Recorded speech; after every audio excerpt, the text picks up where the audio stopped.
Hey guys, welcome back to student war YouTube channel. Student war YouTube channel में आप सभी साथियों का स्वागत है।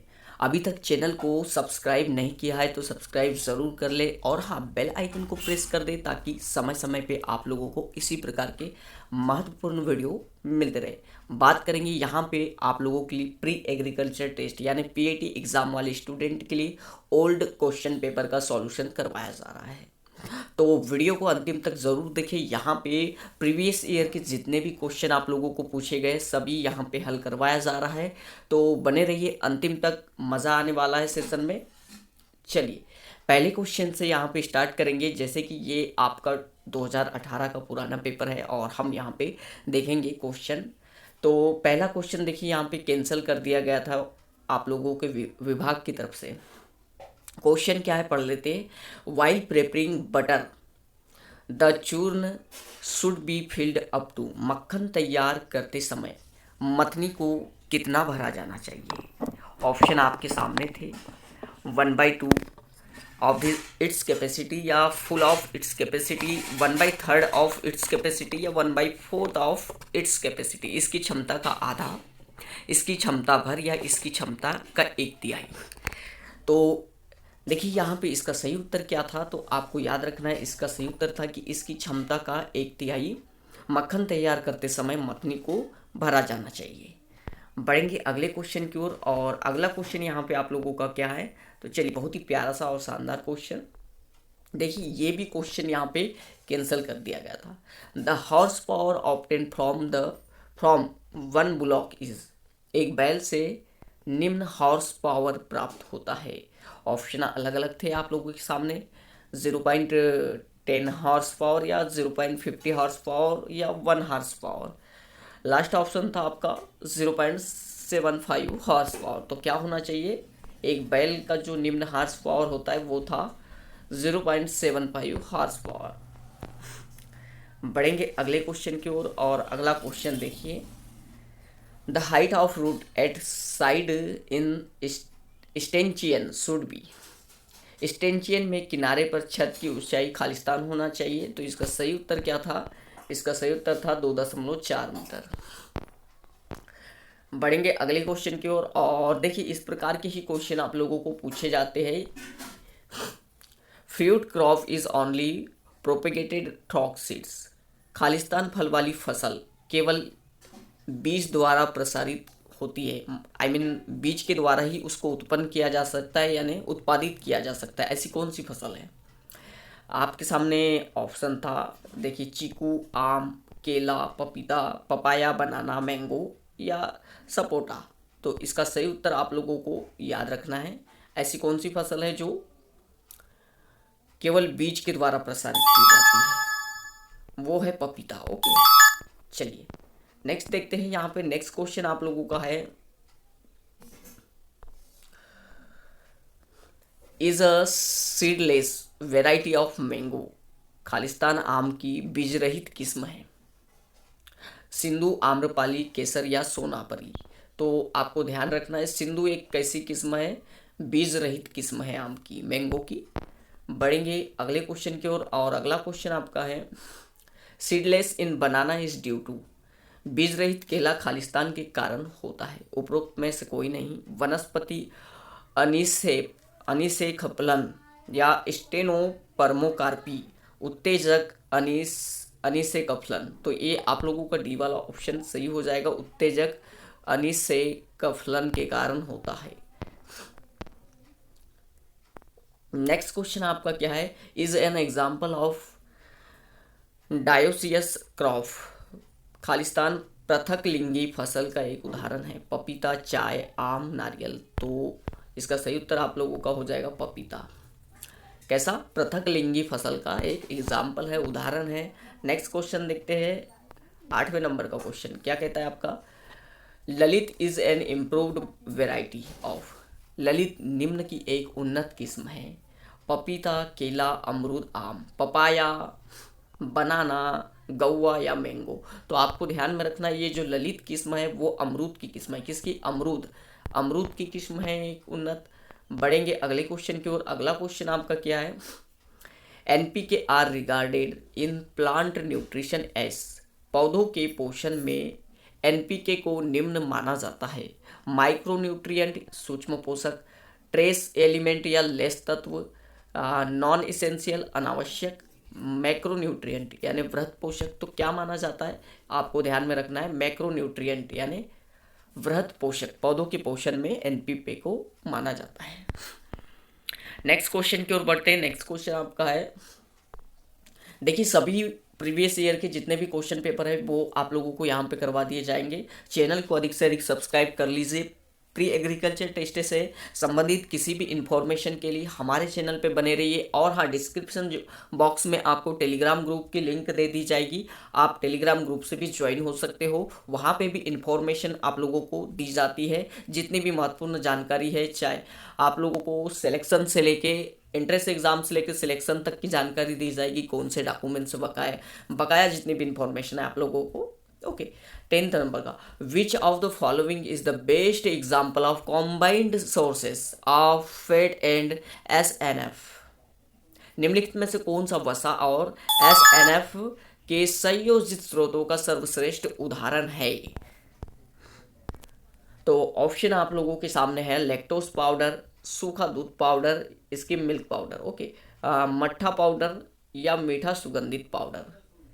आप लोगों को फैट और एसएनएफ के बारे में पूछा है तो आप लोगों को पता हो जाना चाहिए कि हमको जो है फैट खालिस्तान से प्राप्त होता है। जैसे क्या चीज़ हम अधिक खाते हैं जब हमको फैट प्राप्त होता है, तो फैट याद रखना, स्वीट एंड कंडेंस्ड मिल्क यानी मीठा संघनित दूध, इससे हमको फैट प्राप्त होती है। नेक्स्ट देखते हैं question, the sensitive stage to moisture state in sorghum is, यानी sorghum में नमी प्रतिबल के लिए संवेदनशील चरण क्या है। सिर्फ अनाज भरण, इनमें से कोई नहीं, सिर्फ पुष्पन, ए और बी दोनों। तो आपको ध्यान में रखना है, ए और बी दोनों ही नमी के लिए जिम्मेदार होते हैं, संवेदनशील होते हैं। देखिए संवेदनशील का मतलब पूछा है कि वो यानी उनमें जो है नमी को सहन करने की क्षमता कम होती है। तो हमारा अनाज जैसे ग्रेन फिलिंग ओनली, यानी अनाज हम अगर अनाज को स्टोर करते हैं तो उसको एक सूखे स्थान पर एकत्रित करते, क्योंकि वो किसी भी प्रकार की मॉइस्चर का शिकार ना हो, नमी का शिकार ना हो, ताकि हमारा अनाज खराब ना हो। और सिर्फ पुष्पन की बात करते हैं तो पुष्पों को भी नमी से लगभग दूर ही रखा जाता है, पुष्पन के बीजों को। ओके, बढ़ते हैं अगले क्वेश्चन की ओर। अगला क्वेश्चन आप लोगों का है, चलिए, sweet orange belongs to the family of, मीठा संतरा निम्न परिवार से संबंधित है, रूटेसी, वेटेसी, बम्बेसी, रोसेसी। तो यहाँ पे आपका कौन सा आ जाएगा, रूटेसी इसका सही उत्तर हो जाएगा। ओके, बढ़ेंगे अगले क्वेश्चन की ओर। और अगला क्वेश्चन आपका क्या है, तो चलिए, the most popular method for mango planting is, आम के रोपण की सर्वाधिक लोकप्रिय विधि आप लोगों को बताना है। तो परिरेखा, आयताकार, वर्गाकार या विकर्ण किस प्रकार की है। तो ये आप लोगों की सबसे आम रोपण की लोकप्रिय यानी आम के बीज को लगाने की जो विधि है सबसे सर्वप्रिय लोकप्रिय पॉपुलर मेथड ये है स्क्वायर वाली, वर्गाकार वाली। हाँ, बढ़ेंगे अगले क्वेश्चन की ओर। Government introduced crop insurance scheme for, सरकार ने फसल बीमा योजना को खालिस्तान के लिए शुरू किया। सूखे के खतरे, मृदा समस्याओं, खरपतवार संक्रमण या कीट आक्रमण। तो देखिए इनका जो मोटिवेशन था यानी उद्देश्य था, ऑब्जेक्ट, सरकार ने जो फसल बीमा योजना शुरू की थी उसको क्यों की थी, सूखे के खतरे से फसल को बचाने के लिए। ओके, बढ़ेंगे अगले क्वेश्चन की ओर। अगला क्वेश्चन आपका, fruits and vegetables are rich source of vitamins and minerals and they are called as, फल एवं सब्जियां विटामिनों व खनिजों के समृद्ध स्रोत होते हैं। फल एवं सब्जियां विटामिनों और खनिजों के क्या होते हैं, समृद्ध स्रोत होते हैं और वे खालिस्तान कहलाते हैं। प्रमुख आहार, ऊर्जा युक्त खाद्य, संरक्षक खाद्य या पौष्टिक आहार, तो क्या कहलाते हैं, ये कहलाते हैं आप लोगों के प्रोटेक्टिव फूड यानी संरक्षक खाद्य कहलाते हैं। चलिए बढ़ेंगे अगले क्वेश्चन की ओर। अगला क्वेश्चन आपका क्या है, अंडों की कैंडलिंग निम्न के लिए की जाती है। Candling of eggs is done to, केवल भ्रूण की जीवन क्षमता के परीक्षण के लिए, उपरोक्त सभी के लिए। और अगला ऑप्शन अब क्या क्या है, केवल अंडों के वायु को चिन्हित करने के लिए, या केवल अंडों में रक्त वाहिकाओं को ढूंढने के लिए। तो इसका सही उत्तर क्या हो जाएगा, उपरोक्त सभी हो जाएगा। ओके, बढ़ेंगे नेक्स्ट क्वेश्चन की ओर। और नेक्स्ट क्वेश्चन आपका क्या है, blossom end rot in tomato is due to deficiency of, टमाटर में पुष्पाग्र, विगल, ब्लॉसम एंड रॉट, ये एक प्रकार का रोग है, खालिस्तान की कमी के कारण होता है। टमाटर में होने वाला रोग है पुष्पाग्र विगल, जिसको अंग्रेजी में कहते हैं blossom end rot. Iron, potassium, nitrogen, calcium, इसमें से आपको सही उत्तर चुनना है। आयरन, पोटेशियम या कैल्शियम क्या होगा? तो देखिए सही उत्तर इसका क्या हो जाएगा, कैल्शियम। जो टमाटर में, यहाँ पे ध्यान देने योग्य बात हो जाती है कि टमाटर में पाया जाने वाला जो रोग होता है ब्लॉसम एंड रॉट रोग, ये किसकी, कैल्शियम की कमी के कारण होता है। आप लोगों को बता दूं, टमाटर में भरपूर मात्रा में कैल्शियम ऑक्जेलेट पाया जाता है। क्या पाया जाता है, कैल्शियम ऑक्जेलेट पाया जाता है। तो ये आप लोगों को ध्यान रखना है, कैल्शियम ऑक्जेलेट के कारण ही तो आप लोगों को जैसे के पथरी जैसी बीमारियां हो जाती है। वो आप लोगों की जो किडनी है उसमें टमाटर का अगर छोटा सा छिलका भी अगर जम जाए तो उसके कारण कैल्शियम ऑक्जेलेट की मात्रा के कारण पथरी जैसा रोग हो जाता है। तो देखिए कैल्शियम की कमी के कारण टमाटर में कौन सा रोग हो जाता है, ब्लॉसम एंड रॉट। और टमाटर में जो आप लोगों का, चलिए नेक्स्ट क्वेश्चन देखते हैं। हाँ, Lalbagh garden is situated at, Lalbagh उद्यान खालिस्तान में स्थित है, ओडिशा, लखनऊ, बेंगलोर या मुंबई में। अब देखिए ये उद्यान आप लोगों का संबंधित हो जाता है एग्रीकल्चर से, इसलिए ये क्वेश्चन पूछा है। आप लोगों को ध्यान रखना है, लालबाग उद्यान आप लोगों का बेंगलोर में स्थित है। बेंगलोर कहाँ है, चलो हाँ, बेंगलुरु एक राज्य है और इसकी राजधानी कर्नाटक है। The arrangement of soil particles is referred to as, मृदा कणों की व्यवस्था को खालिस्तान रूप में जाना जाता है। इनमें से कोई नहीं, मृदा संरचना या मृदा बनावट, मृदा संगठन। तो इसका सही उत्तर आप लोगों का क्या हो जाएगा, सॉइल ऑर्गेनाइजेशन, मतलब मृदा संरचना। क्या कहलाता है, मृदा संरचना, सॉइल स्ट्रक्चर कहलाता है। बढ़ेंगे नेक्स्ट क्वेश्चन की ओर। और देखिए ये तो बहुत ही प्यारा सा क्वेश्चन और बार बार आप लोगों को पूछा जाता है, यूरिया में नाइट्रोजन का प्रतिशत क्या होता है। यूरिया प्रयोगशाला में बनाया गया सबसे पहला क्या था, यौगिक था।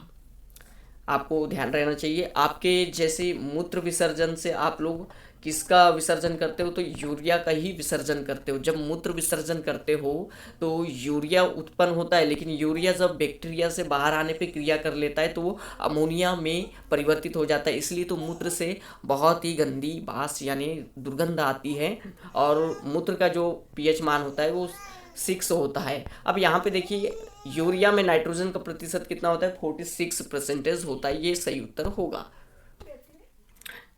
तो चलिए बढ़ते हैं नेक्स्ट क्वेश्चन की ओर। नेक्स्ट क्वेश्चन आपका अगला क्वेश्चन क्या है, तो चलिए बहुत ही प्यारा सा और शानदार question, what is the organic matter content of soil, मृदा की कार्बनिक पदार्थ मात्रा क्या है, 20%, 5% या 10% या 15%। इसका सही उत्तर हो जाएगा 5% है। ओके, बढ़ेंगे अगले क्वेश्चन की ओर। और अगला क्वेश्चन आप लोगों का क्या है, देखिए सभी क्वेश्चन करवा दी जाएंगे आप लोगों को। What is the main component of survey field book, सर्वेक्षण क्षेत्र पुस्तक का मुख्य अवयव क्या है। फर्स्ट है नन ऑफ द अबव, यानी उपयुक्त में से कोई नहीं। नेम ऑफ द लोकेशन, स्थान का नाम। नेम ऑफ द सर्वेयर, सर्वेक्षक का नाम। या मेजरमेंट एंड डिस्क्रिप्शन, मापन और विवरण। तो इसका सही उत्तर आप लोगों को ध्यान रखना है, जो सर्वेक्षण क्षेत्र पुस्तक का मुख्य अवयव है वो मापन और विवरण होता है। ओके, किसी भी चीज़ का सर्वेक्षण कर रहे हो तो उसकी माप इम्पोर्टेंट हो जाती है, और उसके बारे में क्या हमको क्या क्या जानकारी इकट्ठा करना है वो डिस्क्रिप्शन कहलाता है, विवरण कहलाता है। ओके, चलिए नेक्स्ट क्वेश्चन देखते हैं हम। What is the use of compass which is used in surveying, सर्वेक्षण में एक कंपास का प्रयोग, कंपास का क्या प्रयोग होता है। द मेजर द डेप्थ, गहराई को मापने के लिए। टू मेजर द स्लोप, ढलान को मापने के लिए, टू मेजर द ग्रेविटी, गुरुत्व को मापने के लिए, to measure the direction of a line, एक रेखा की दिशा को मापने के लिए किया जाता है। तो इसका सही उत्तर होगा आप लोगों का to measure the direction of a line, यानी एक रेखा की दिशा को मापने के लिए सर्वेक्षण में एक कंपास का उपयोग किया जाता है, प्रयोग किया जाता है। नेक्स्ट क्वेश्चन की ओर बढ़ते हैं। नेक्स्ट क्वेश्चन आप लोगों का है, चलिए, what is the total number of soil orders, मृदा क्रमों की कुल संख्या 13, 9, 11, 12। तो इसका सही उत्तर हो जाएगा 12। कितनी होती है? 12, 12 होती है। चलिए नेक्स्ट क्वेश्चन आपका क्या है, alternate bearing is observe in which of the following fruits crop, निम्नलिखित में से किस फसल में वैकल्पिक असर यानी अल्टरनेट बियरिंग देखा जाता है? अमरूद, चीकू, आम, पपीता, स्पोटा, गव्वा, मैंगो, पपाया। सही हो जाएगा आप लोगों का मैंगो। हाँ जी, बढ़ते हैं अगले क्वेश्चन की ओर और अगला है, carrot is a pollinated vegetable, गाजर एक खालिस्तान परागकण सब्जी है। क्रॉस, अधिकतर क्रॉस, स्वयं या कोई नहीं। तो इसका सही उत्तर आपका हो जाएगा क्रॉस। ओके, क्या हो जाएगा? क्रॉस। गाजर एक क्रॉस परागकण सब्जी है। नेक्स्ट क्वेश्चन आप लोगों का है, oil palm is mainly propagated by, ताड़ का तेल, पाम का मतलब होता है ताड़। ओके, ताड़ का तेल खालिस्तान द्वारा उत्पन्न किया जाता है।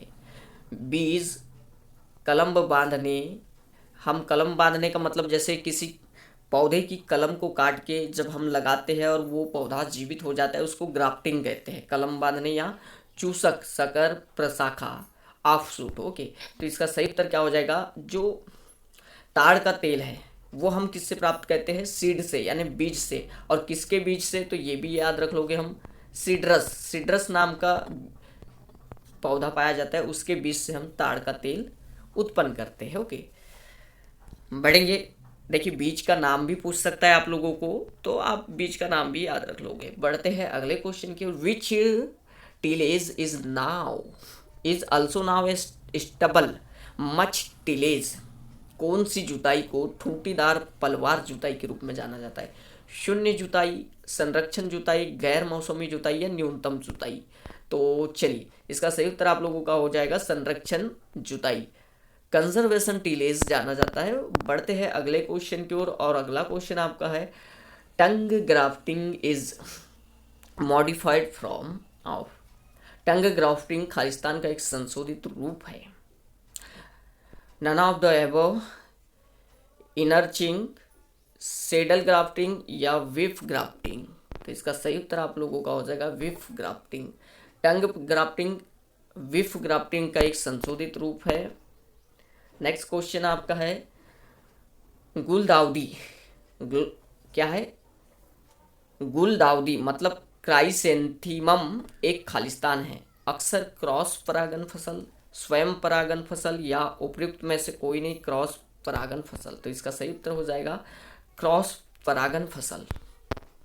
नेक्स्ट क्वेश्चन आपका है 31, the crops of different heights are grow in cropping system, खालिस्तान फसल पद्धति में विभिन्न ऊंचाइयों की फसल को उगाया जाता है। विधि का बहुमंजिला रिले अनुक्रम, इसका सही उत्तर बहुमंजिला, आप लोगों को नोट डाउन कर लेना है, मल्टी स्टोरीड, स्ट्रॉइड। ओके, हाँ, storeyed. Next question, growing of trees for timber along with crops is now S, फसलों के साथ लकड़ी के लिए वृक्षों को उगाना खालिस्तान के रूप में जाना जाता है। फसलों के साथ लकड़ी के लिए वृक्षों को उगाना खालिस्तान के रूप में जाना जाता है। कृषि वनवर्धन, ये एग्री सिल्वीकल्चर, कृषि बागवानी, एग्री हॉर्टिकल्चर, हॉर्टी पेस्चर यानी हॉर्टी पास्चर, हॉर्टी सिल्वीकल्चर। तो इसका सही उत्तर क्या हो जाएगा आपका? चलिए, कृषि वनवर्धन क्या जाना जाता है इसको? एग्री सिल्वीकल्चर के रूप में जाना जाता है। बढ़ेंगे अगले क्वेश्चन की और अगला क्वेश्चन आप लोगों का क्या है, स्ट्रीग्रा या स्टाइग्रा पढ़ सकते हो। स्टाइग्रा वीड इज एसोसिएटेड विथ, स्टाइग्रा खरपतवार खालिस्तान से संबंधित है, सरसों, मक्का, सोरगम या गेहूं से। तो ये आप लोगों को याद रखना है, सोरगम से संबंधित है स्टाइग्रा खरपतवार। बढ़ेंगे नेक्स्ट क्वेश्चन की ओर। नेक्स्ट क्वेश्चन आपका क्या है, sugar cane is a plant, गन्ना एक खालिस्तान पादप है। लघु लघु रात्रि, लघु दिवस, दीर्घ दिवस या दिवस निरपेक्ष। तो कैसा है ये, लघु दिवस। गन्ना एक लघु दिवस पादप है, यानी कम दिनों में तैयार होने वाली फसल लघु पादप हो। The capacity of soil to produce the yield is called as, फसल को उत्पन्न करने की मृदा की क्षमता खालिस्तान कहलाती। मृदा सूचकांक, मृदा उर्वरता, मृदा क्षमता, ये तो सही, बिल्कुल सही करोगे उत्तर आप लोग। मृदा उत्पादकता, अच्छा क्वेश्चन है और शानदार है। क्या जाने जाते हैं हम, फसल को उत्पन्न करने की मृदा की क्षमता को हम क्या कहते हैं, सॉइल प्रोडक्टिविटी, यानी मृदा उत्पादकता। Okay, next question. Oh, very nice question. The blue revolution is related with, blue क्रांति इससे संबंधित है दूध उत्पादन, खाद्यान्न उत्पादन, तिलहन या मछली उत्पादन। तो आप सभी को मालूम है फिश प्रोडक्शन को ही ब्लू क्रांति के नाम से जाना जाता है। और वाइट क्रांति बोले तो श्वेत क्रांति, श्वेत वाइट रिवोल्यूशन, ये आप लोगों का कहलाता है दुग्ध उत्पादन के लिए। ओके, चलिए बढ़ते हैं नेक्स्ट क्वेश्चन की ओर। नेक्स्ट क्वेश्चन आप लोगों का क्या है, which system of irrigation is not practised usually, सिंचाई की कौन सी पद्धति आमतौर पर प्रयुक्त नहीं होती है। नहर सिंचाई, उद्वहन सिंचाई, उपसतह सिंचाई या फव्वारा सिंचाई आमतौर पर। तो ये आप लोगों की है उपसतह सिंचाई। देखो हमने फव्वारा सिंचाई भी देखा होगा, नहर सिंचाई भी और उद्वहन सिंचाई भी, लेकिन उपसतह कम ही देखी जाती है। बढ़ते हैं अगले क्वेश्चन की ओर। Which soil structure is the best for plant growth, कौन सी मृदा संरचना पौधों की वृद्धि के लिए सर्वोत्तम है। सपाट और गोल, कोणीय और सपाट, दानेदार और चूरा या बेलनाकार और गोलाकार। तो इसका सही उत्तर हो जाएगा दानेदार और अचूरा, चूरावर। ओके, बढ़ेंगे अगले क्वेश्चन की ओर।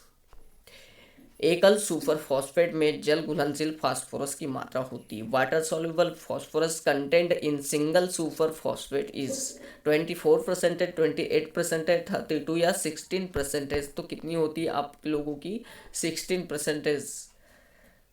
बढ़ेंगे अगले क्वेश्चन की ओर। अगला क्वेश्चन आप लोगों का क्या है, the chemical use to kill weeds is known as, रसायन जो कि खरपतवार को नष्ट करने के लिए प्रयुक्त होते हैं खालिस्तान कहलाते हैं। शाकनाशी, कीटनाशी, पीड़नाशी, यूकानाशी। तो क्या कहलाएंगे, शाकनाशी कहलाएंगे।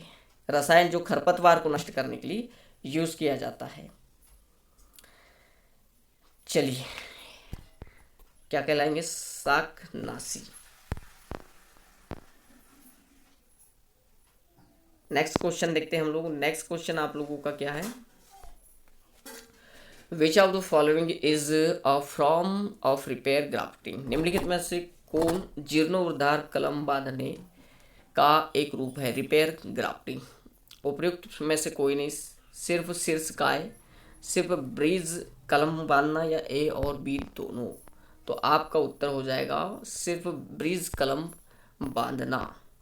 नेक्स्ट क्वेश्चन आपका है, खेतों में फलों और सब्जियों के भंडारण के लिए किस पद्धति का उपयोग किया जाता है। शून्य ऊर्जा शीत कक्ष, शीत भंडार, संशोधित वातावरण भंडार, नियंत्रित भंडार, वातावरण भंडार। तो इसको आप लोगों को याद रखना है, शून्य ऊर्जा शीत कक्ष, यानी वहाँ पे मॉइस्चर, नमी नहीं होना चाहिए। अगर आप फलों और सब्जियों को एकत्रित कर रहे हो तो उसका भंडारण कैसा होना चाहिए, जहाँ पे भंडार कर रहे हो यानी संग्रह कर रहे हो सब्जी और फलों और सब्जियों को, तो वहाँ पे आप लोगों की जो है मॉइस्चर मतलब नमी बिल्कुल शून्य होना चाहिए। ये आप लोगों का पद्धति होती है। बढ़ते हैं अगले क्वेश्चन को। अगला क्वेश्चन आप लोगों का क्या है, which of the following facilities facilitated surveyings even in night time, रात्रिकाल में भी निम्नलिखित में से कौन सर्वेक्षणों को सरल बनाता है। कंपास, आंतिमापी, जीपीएस या श्रृंखलाएं। तो ये होगा आप लोगों का GPS. Okay, global positioning system, यानी कि विश्व स्तर पे किसी भी चीज़ का लोकेशन पता करना होगा, उसकी स्थिति क्या है किसी वस्तु की, तो वो आप लोगों का जीपीएस का काम होता है। और ये आप लोगों के सर्वेक्षण के लिए बहुत ही आसान चीज़ है। अगर किसी भी चीज़ का पता लगा रहे हो आप लोग, तो उसके लिए आप लोगों को लोकेशन ट्रैकर की बड़ी आवश्यकता पड़ती है, जिसमें जीपीएस काम करता है। चलिए, trickle irrigation is also known as रिसाव, सिंचाई को खालिस्तान नाम से भी जाना जाता है। स्प्रिंकलर, ड्रिप, फ्लोड या बबलर। तो चलिए, बहुत ही प्यारा सा आपने देखा होगा ड्रिप सिंचाई पद्धति। ड्रिप सिंचाई पद्धति आप लोगों का जैसे एक इस प्रकार से चारों ओर जल बिखेरता है। ड्रिप सिंचाई पद्धति वाला अपने हिसाब से आप लोग सिंचाई कर सकते हो। ड्रिप सिंचाई पद्धति में जितनी जल की आवश्यकता होती है उतना जल उपयोग कर सकते हो, ना जल का विनाश होगा, ओके, ना बेकार में जल नहीं जाएगा। ये ड्रिप सिंचाई पद्धति का बेनिफिट भी होता है, ओके। चलिए बढ़ेंगे अगले क्वेश्चन की ओर। अगला क्वेश्चन आप लोगों का है, which herbicide is used for the control of weeds in groundnut. मूंगफली में खरपतवार के नियंत्रण के लिए कौन सा शाकनाशक प्रयुक्त होता है? पैराकेट, सिमेजिन, 2,4-D या फ्लूक्लोरेइन। तो आपको याद रखना ये होता है फ्लूक्लोरेइन। बढ़ेंगे अगले क्वेश्चन की ओर। अगला क्वेश्चन आप लोगों का है, higher water use efficiency is observed in irrigation method. Khalistan सिंचाई पद्धति में उच्च जल उपयोग दक्षता को देखा गया था। फ्लोड, फुरो, ड्रिप या स्प्रिंकलर। चलिए, खालिस्तान सिंचाई पद्धति में उच्च जल उपयोग दक्षता को देखा गया था, तो ये है ड्रिप सिंचाई पद्धति, ओके। चलिए, the removal of dried flowered shoots in canna में सूखे फलों की प्रोहो को हटाना खालिस्तान है। प्रशिक्षण, डी होर्निंग, आभासी तथा निष्कासन या डी शूटिंग। इसका सही उत्तर आप लोगों को याद रखना है, आभासी तथा निष्कासन। नेक्स्ट क्वेश्चन आपका है, finisher ration is given to broiler poultry birds at what age. Broiler poultry पक्षियों को परिष्कारक राशन किस आयु में दिया जाता है? 18 से 21 दिन की आयु, 22 दिन से लेकर बिक्री तक, 0 से 7 दिन की आयु या 9 से 20 सप्ताह की आयु। तो आपको ध्यान में रखना है 22 दिन से लेकर बिक्री तक के लिए आप स्टार्ट कर देते हो बॉयलर पोल्ट्री में पक्षियों को राशन देना, भोजन देना, फूड देना। बढ़ेंगे अगले क्वेश्चन की ओर। अगला क्वेश्चन आपका क्या है? चलिए सेट कर लेते हैं। हाँ, the process of putting the vegetables into suitable containers of required and desired size is called as. सब्जियों को वांछित और उपयुक्त आकार वाले डिब्बों में रखने को खालिस्तान कहा जाता है। पैकेजिंग, ट्रिमिंग, साइनिंग या ग्रेडिंग। इसका सही उत्तर पैकेजिंग आप लोगों को याद रख लेना है। बढ़ेंगे नेक्स्ट क्वेश्चन की ओर। नेक्स्ट क्वेश्चन आप लोगों का, घी में नमी की मात्रा निम्न होनी चाहिए। 0.5% से अधिक या 3% तक या 1% से कम, 1 से 2%। कितनी होना चाहिए? 0.5 से अधिक नहीं होना चाहिए, ओके। घी में नमी की मात्रा 0.5% से अधिक नहीं होना चाहिए, ये आप लोगों को नोट डाउन कर लेना है। तो डियर स्टूडेंट, फिर मिलेंगे इसी प्रकार के प्रीवियस ईयर के क्वेश्चन पेपर लेके। चैनल को सब्सक्राइब जरूर कर दीजिए और बेल आइकन को प्रेस कर दें ताकि आगामी आने वाले सभी वीडियो आप तक सबसे पहले पहुंचे। Thank you guys.